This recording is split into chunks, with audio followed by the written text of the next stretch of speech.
Okay, so today we're diving into a future snapshot for our deep dive. Yeah, this is a new one. This hmm Zeitgeist of 2024 report. It's pretty fascinating stuff. Yeah.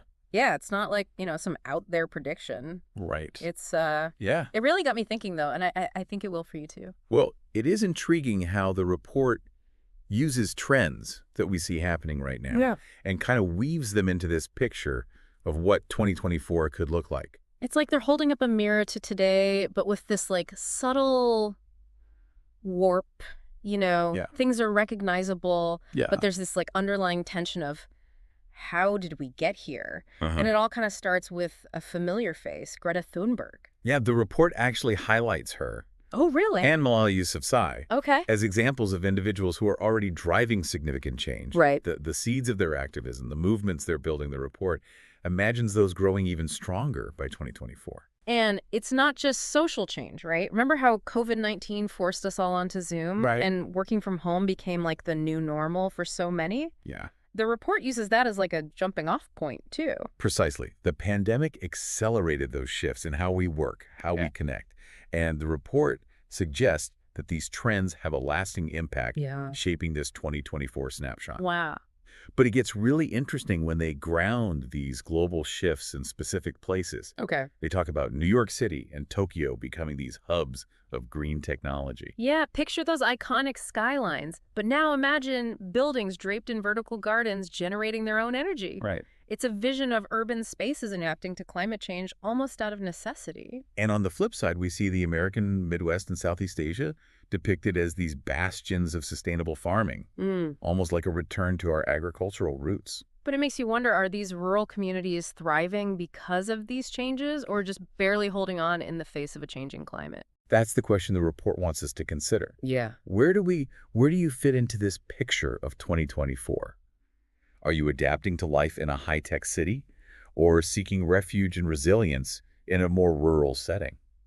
And here's where it gets really interesting, Okay. because this report does not shy away from the complexities at all. Yeah. This whole idea of technology being a double-edged sword is front and center. What's fascinating is how the report highlights both the utopian and dystopian possibilities of technology. Mm. Take AI, for instance. Mm. Imagine a world where AI manages entire cities, Okay. optimizing traffic flow, reducing waste, streamlining everyday life. No more traffic jams. Sign me up. But seriously, it makes you think. Exactly. Yes. While increased efficiency sounds appealing, Yeah. who controls these AI systems? What happens to privacy in a city monitored by algorithms? And what about the people whose jobs are displaced by these advancements? It's that classic sci-fi dilemma, right? Well, yeah. Does technology ultimately empower us or control us? Right. And the report doesn't give us any easy answers. But it does point to some really cool, potentially really positive applications of technology. Like what? I mean, they talk about virtual reality being used in education. Oh, wow. Yeah. Like how? So imagine students exploring ancient Rome through immersive virtual reality, Wow. or learning complex scientific concepts through interactive simulations. That's amazing. Yeah, it's mind-blowing. But again, you have to wonder about access. Right. Is everyone going to be able to benefit from these technological advancements, or is it just going to worsen existing inequalities? It's a crucial question to consider. Right. Will these innovations bridge the gap or widen the divide? The report certainly makes us think. Yeah. What aspect of technology in this 2024 world stands out to you most? What excites you and what worries you?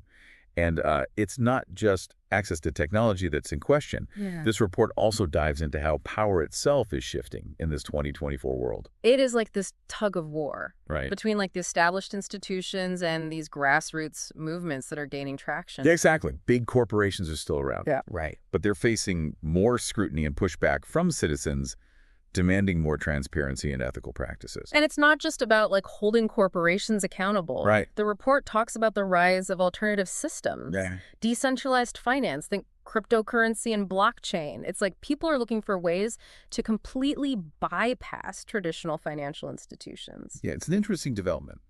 This Yeah. embrace of decentralized finance. local currencies, even bartering networks. They all point to this desire for greater autonomy and resilience Yeah. in a world that feels increasingly unstable. Like people are hedging their bets, Yeah. preparing for the unexpected. Yeah. And speaking of instability, the report does not shy away from the social fragmentation. That seems to be a defining characteristic of this 2024 world. Yeah. We've got tech-savvy urbanites, self-sufficient rural communities, activists fighting for social justice, and corporations trying to hold on to their power. Yeah. It's a lot. It certainly paints a picture of a world grappling with complex challenges and deep divisions. The report acknowledges that systemic issues like inequality and climate change continue to fuel social unrest and conflict. It begs the question, does this fragmentation inevitably lead to more chaos and instability, or could it be an opportunity for diverse communities to find their own solutions, their own paths forward? That's a tough question, without an easy answer. Mm. But the report highlights the potential for both conflict and cooperation in this kind of fractured landscape. Mm. It's a delicate balance. Yeah. Yeah. And here's where things take another turn. Because despite all these tensions, the report suggests that cultural exchange is still a really powerful force in 2024. Right. It mentions Earth Day celebrations, cultural heritage festivals. It's like this glimmer of hope amidst the chaos. It makes you wonder, though, are these celebrations a genuine expression of global unity? Or do they ring hollow in a world still grappling with so much division and inequality? That's a good question.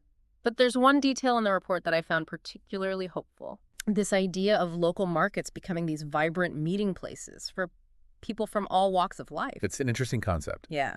Imagine these markets where urban dwellers and rural farmers come together, not just to trade goods, Right. but to share stories, knowledge, traditions. It's a good reminder that even in a digitally connected world, Right. those face-to-face interactions, Yeah. that sense of community, it still holds immense value. For sure.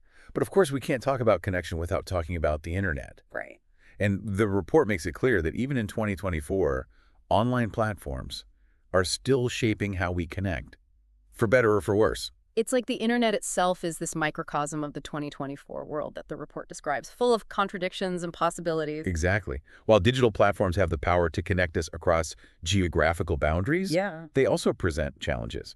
The spread of misinformation, the rise of echo chambers, these are issues that continue to plague the online world. So even with all the advancements, the battle against fake news and online polarization is far from over. Right. It makes you think.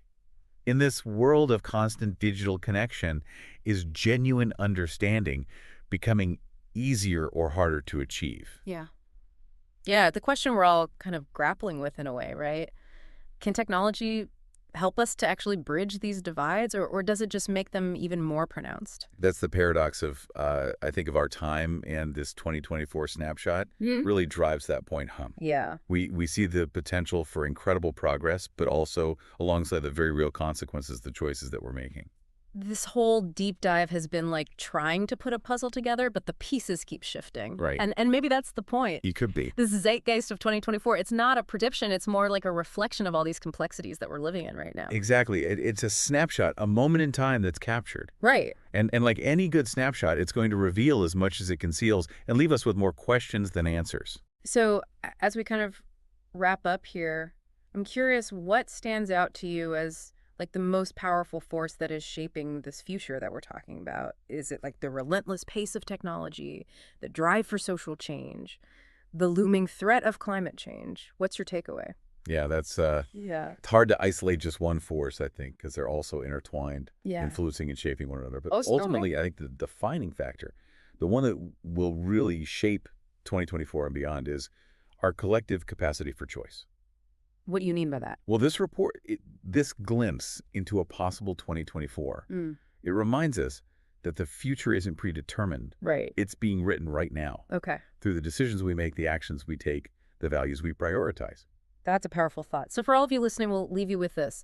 As you move through your world today, what choices are you going to make? What actions will you take to shape the future that you want to see, not just in 2024, but in the years beyond?